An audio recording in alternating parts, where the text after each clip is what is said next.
তো গাইস দিদির বুইনে তাকে ফুল চাষ করছে কেন দেখা যায় না কে লাইট অন করি নাই গাইস।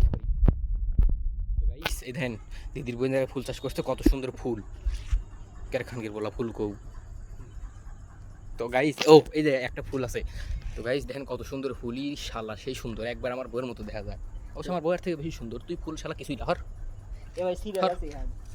তো গাইস আপনারা দেখতে পাচ্ছেন এই যে ফুল আমার বউয়ের থেকে বেশি সুন্দর। ওটা আমার দিক আমার বউয়ের আগে থুক, আমার বউয়ের মতো সুন্দর ফুলটা দেখাবে এরকম ফুল আর একটা পাবো এরকম আমি ইয়েস তুই কও আমি এই আমি গো। তো গাইস এই যে আমি এই যে এটা আমি তুই এটা নেবি না আমার তুই যাই ঢোকা লইতেছিস বলি আরে খানকির বল, আমি তো কই নাই যে এটা আমার বউ, কইতেছি যে আমার বউ এর থেকে বেশি সুন্দর ফুল তো কিছুই লো। ঠিক আছে না? ঠিক আছে, ইয়েস স্যার, লাইক কর দো মাদার চোদ।